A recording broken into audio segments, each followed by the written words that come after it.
Today I'm joined by Matt Holtwick. He is the e-commerce and retention growth manager over at Chomps.com. I'm sure many of you have heard of that brand, and we're going to be jumping into all things e-commerce growth.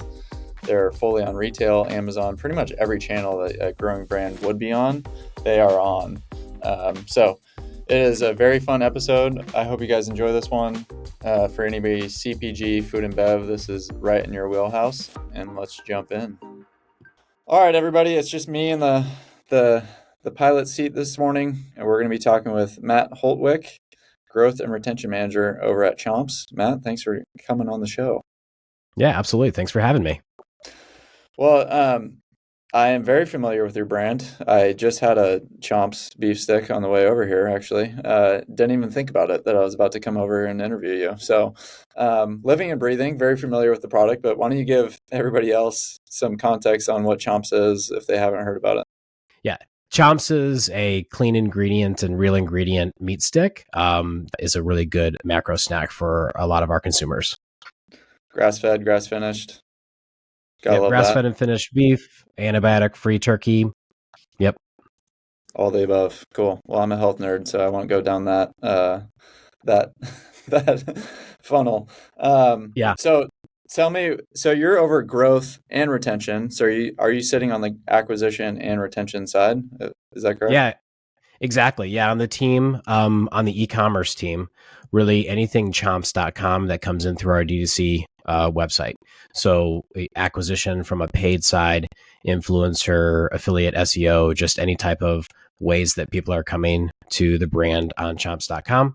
And then from a retention point of view, like how we're communicating with them when it comes to email, SMS, subscription, loyalty, how we're getting to retain people, and doing a lot of analytics on finding out what products people purchase online and how that can inform decisions that our sales team and our analytics team make internally for retail application as well. So yeah, really sit in an area that has a high amount of data that comes in, and a bunch of data, around like first party and zero party data. So it's a wealth of information that we're able to put together into documents for the whole team and the whole organization, even though we're just kind of sitting on the e-com side. How long has Chomps been around? So we just celebrated our 11-year birthday in September. Wow. Yep. I was not expecting you guys to be that old. Yeah, it started with the co-founders, with Pete and Rashid, really early on, and they just kind of grew year over year until really later in the 2018, 2019 period of time, then really started growing their headcount at Chomps for sure. And even now into 2024, even bigger, like double in size. And what's the percentage of revenue split between wholesale and .com or e-commerce, I would say? Yeah, the story is for sure that Pete and Rashid started it on like a store or an online storefront to start selling at storefront, and then had some opportunities for retail growth, and jumped on those to be in store. That's really like grown a lot of the awareness and maintaining, still having like a D2C Chomps.com website as well. And so wholesale and retail and brick and mortar is a much larger part of the revenue at Chomps, but e-com is also growing as well with a lot of the offerings that we have, a lot of the flavors that we offer on Chomps.com that are not offered in retail and brick and mortar. And we also offer like discounted for subscription ways for people to be part of the loyalty program. So there's a lot of stickiness to the retention side for us that keep people engaged and repeating on Chomps.com as well, even though they might purchase on retail and brick and mortar as well. Yeah, definitely a fully functioning brand at all levels. Because I even pulled up Caitlin over on your team posted on LinkedIn 1 month ago. Just 2024 off to a hot start for e-com. First ever Amazon deal of the day. First ever streaming TV campaign live on Amazon. Massive D2C new customer growth. first ever customer influencer and swag partnership, and we can touch on that in a little bit. Today's Power Minute is brought to you by Mighty Scout, an influencer tracking tool. So you've probably heard Taylor and I talk about Mighty Scout at length in past episodes, but today we want to take special time to speak to it specifically. So if you are investing in any sort of influencer marketing to a degree, I highly suggest getting on Mighty Scout.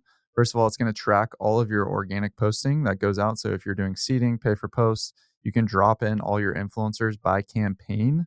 And then once those influencers are in those campaigns, they're going to immediately start being tracked if and when they mention you by handle or any hashtags that you give it. So it's going to give and pull all that content, most importantly, so that you can know who posted, you can reach out for content rights, etc. Also, it's going to give you all the reporting and ROI on those things as far as metrics wise. So you're going to be able to know the vanity metrics that go out around those influencer posts. You're going to know everything that it goes into around influencer marketing in regards to Mighty Scout. So if you haven't checked them out, highly, highly suggest them. Go to mightyscout.com to find out more. So a little bit underneath the hood, percentage of rev that you guys spend on marketing, and how, if you guys split it out into influencer, how much you guys are spending on influencer on a month-to-month basis. Yeah, I think the best way to describe like the percentages is really, from last year, we really revamped and started, ramping up our spend when it comes to influencer. I think it was like late 2022 before I started, and then started ramping up paid media in April of 2023.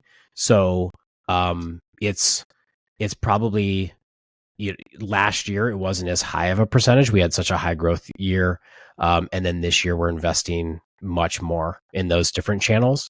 So separate from like speaking to a specific percentage, I think it's still a learning area for us when it comes to where we're spending our dollars for revenue, and just growing from there. Like, we have like big goals that we want to continue to hit, so that will always inform us to make budget decisions. But basically last year it was probably a lot lower than than the growth that we saw, and then this year is much more aggressive. So what are you guys doing on the influencer? Like, where does that budget go? What does it look like? Is it paid partnerships? Is it seeding? Is it UGC contracts? Is it all the above? Is it affiliate commissions? Like, what does that look like? I think like it's been a step-by-step process of going from, in I would say late 2022, a lot of like focus on ROI partners, just return on investment. So, working with individual influencers to, pay a flat fee for coupon code redemptions on the website. We offer a lot of our partners to also have a specific landing page for that partner to land on for a specific experience, an image of the influencer with maybe a quote about how they use Chomps as a product, and also another like reminder of the coupon code that they can use. So we've added a lot more of that after 2022 to 2023. So the majority of our spend for influencer has been on like those ROI partners, direct response, new customers coming in the door from specific influencers in our core audience. And now more recently, later in 2023, really investing in awareness. So we've been looking at more top of funnel awareness across different influencers, just to fill the top of the funnel and get it out there. We started really in Reels. We started to play a little bit more in TikTok when it comes to awareness, just to see how that boosts a lot of our other areas. If it's just lifting, revenue across the entire business, taking a look at a lot of our Google search data to inform like how branded search is doing based off of like when we press play or start to activate a lot of those awareness plays to see if they make an impact. And also just mentioning, using post-purchase surveys to find out if they found out from an influencer or from a specifically what influencer they found out about, even if it was an awareness person, just to kind of get looking at even Amazon search as well. Amazon search too. Yeah, we keep track of that as well. And then I'm assuming these influencers are micro, like sub 150 of following, or are these bigger tier influencers where someone would actually be like, I know that this influencer drove X.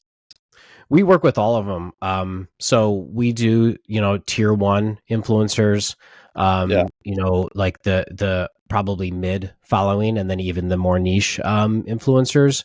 And I think we really do stay close to repeat purchase rates and new customer rates of each of the ones that we, yeah, single out and work with. Because if we're saturating an audience of a much smaller in follow count of an yeah, influencer, then we know that we can pivot to different areas of that audience versus maybe we've only scratched the surface of some of those mega tier influencers and right. can use them multiple times throughout the year at specific moments. So looking at your ad library, it seems like I'm assuming it's influencer content or working directly with UGC creators. There's a decent amount of, I would say, what we call human forward content in there. So are you getting rights to this influencer content like when they post organically and then, you have usage rights to repurpose, or what does that look like? Yeah, so we when I came in April of last year, really did a big audit of like the UGC content that we had already produced from like any influencers or ambassadors that we already had, and then really started to put together an idea of how we were going to be able to acquire any like UGC creative. So um, we're working with a UGC agency right now to get that content produced. There's a pre-production, a production phase, and then an editing phase, then launch, and then we can iterate on the creative that that UGC agency is making. We also get a lot of our content maybe from Bounty. Bounty is a program that creators can submit their creative Yeah. and get paid for it. So we've used and have rights to that content as well. So we've downloaded a lot of that content for our ad library to see how those work compared to the more like higher produced creative that we have in there. And then we also would like to do more of just using our ambassadors. So our ambassadors are our highest, like they're our most loyal customer. So you're probably not going to get any better review or testimonial than from So people that when you're purchase saying it the most. ambassadors, So are you talking about current customers or influencers as the ambassadors? we actually have an ambassador program right now. We use aspire.com to Mhm. maintain and manage that relationship with those ambassadors.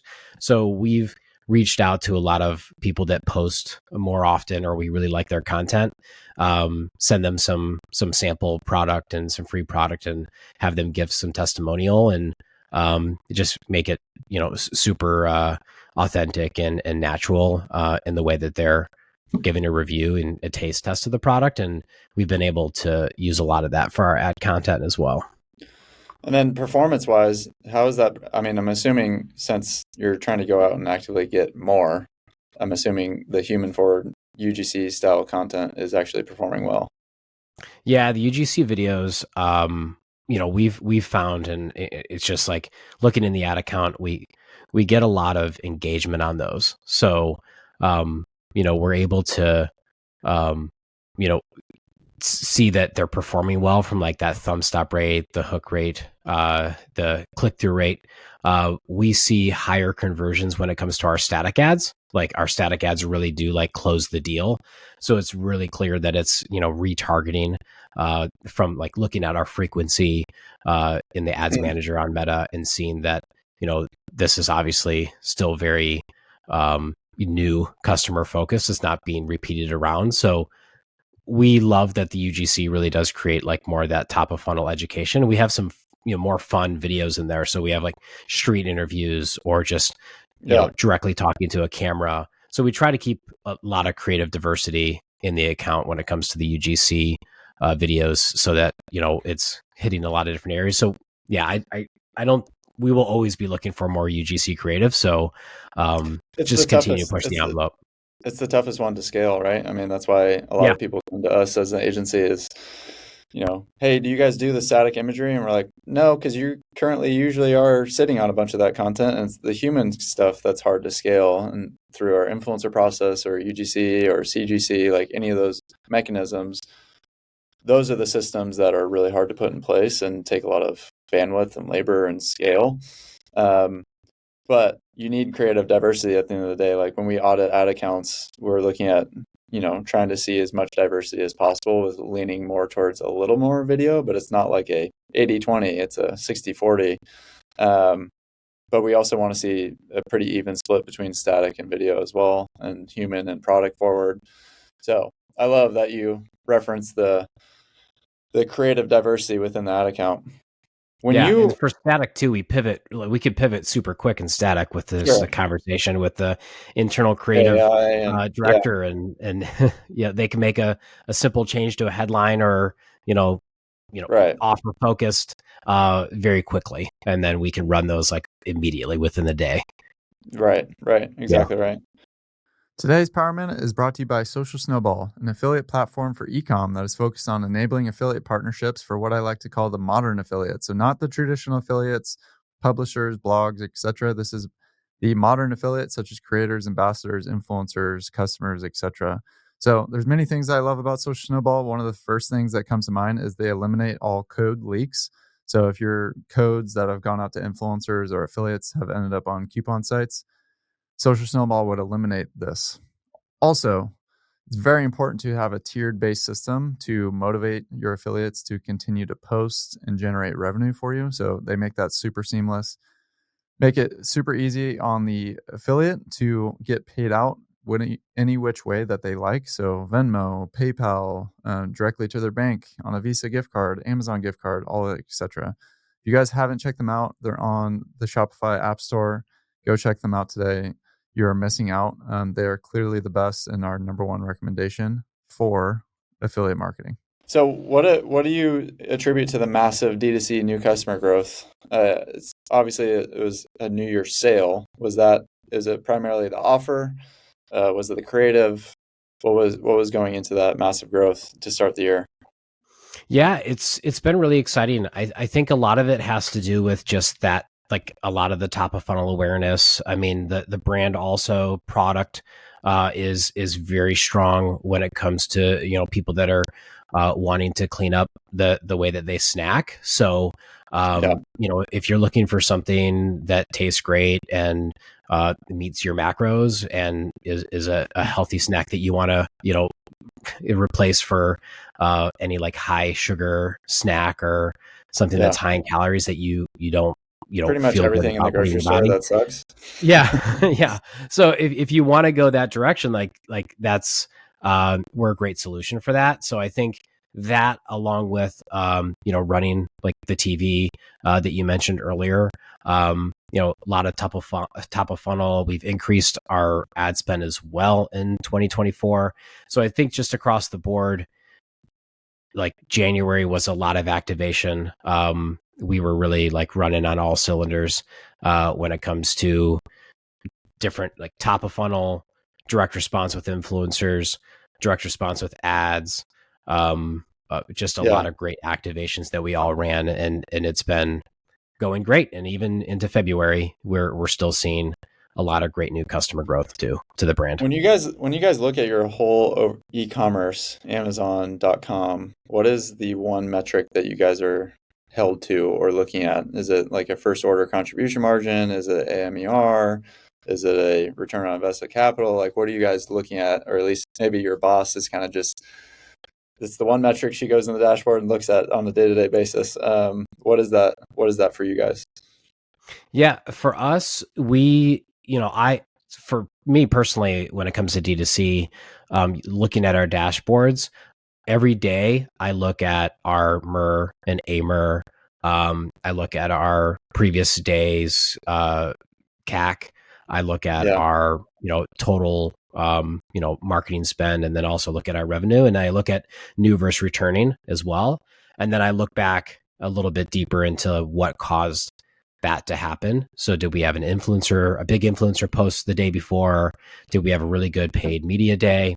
And then I roll that up to even like weekly. So Mondays, taking a look at what happened in the previous week, what happened over the weekend. And then monthly, we have, monthly meetings that we go over all of our different acquisition channels, take a look at, influencer affiliate podcast, paid media, what's happening on Google, and any other partnerships that we have that are active, and take a look at like revenue numbers, ROAS, try to see what the CPA was and what worked that month. And then, like I kind of mentioned too, like we have highlights of like this really great podcast had a read during the middle of the month, had maybe 2 reads. They had a great CAC, and we're looking to renew for the next time. Or if it was one that we expected to do better, but it didn't do as good as we thought it would, then we know to pull back on that. So I think a lot of just holistically looking at all the numbers, like daily informs, what's happening now. And then we can look at weekly and monthly when we want to, if we need to pivot, during those period of times and make any budget adjustments for the future. I love it. What do you think? Yeah. I'm putting you on the spot here, but biggest learning since coming into a pretty massive brand from Chomps, like jumping in here, like what do you feel like when you look back over the past pretty much year? What's like been the one thing that you're like, whoa, this is different here? Or my biggest learning has been the amount of people that purchase in both retail and online on Chomps.com and on Amazon. With like I mentioned, our post-purchase survey, it is amazing the amount of people that particularly buy their grocery or their grocery trip or at their brick and mortar, and probably throw a number of sticks in their basket for their week or whatever, what have you. But we also have like a large amount of those people have subscriptions, part of our loyalty program, repeat purchasers, come back for sales or come back to purchase full price. So it is a very surprising amount. Yeah. Are you looking at just an overall percentage of like people that purchase at retail and then people that purchase like subscription revenue or percentages of both buckets? Or do you actually know each individual customer, like John Smith, is a subscriber, and then you actually saw that he bought at Whole Foods? Yeah, probably could do that. I haven't gone that in depth, but with the post-purchase survey and the way that it's all lined up and how it integrates with our data studio, we might be able to inform someone's answer to their buying behavior. I'm guessing that we probably could. That's a great idea. But no, from a broad standpoint, like if we're running our "How did you hear about us" survey and they're mentioning retail, we can follow that up with the percentage of people that have heard of us in retail. And then our returning customer survey, we also ask that question too. Do you also buy in retail? And then now we're getting a little bit deeper into why, if you purchase at retail, why do you buy on Chomps.com? And starting to dig a little bit deeper into the reasons why a returning customer would just continue to buy at Chomps.com versus retail. What is one of those reasons? Subscription savings, the ability to bulk a lot of the different flavors that I mentioned earlier, that aren't available in grocery or brick and mortar. So we get a lot of people that love the new flavors or the easeability, or the fact that, and I mentioned subscription savings, but also subscription, not having to worry about, having Chomps at your door every 30, 45 or 90 days that we offer. So you're always going to have it at your door if you know that you need it. So it's just going to be arriving. We try to keep the experience as seamless as possible for subscription if people want to change their flavors or anything like that. So, yeah. What would be your one piece of advice for someone in your space, like the food and bev space that's in retail most likely, and also trying to maybe actively grow .com? Like we're coming up on Expo West. That's here in my backyard. Maybe I'll see you there. But a lot of those folks are majority retail and have some .com experience or maybe on Amazon and looking to actively grow. So what would be maybe your one piece of advice on that side of things?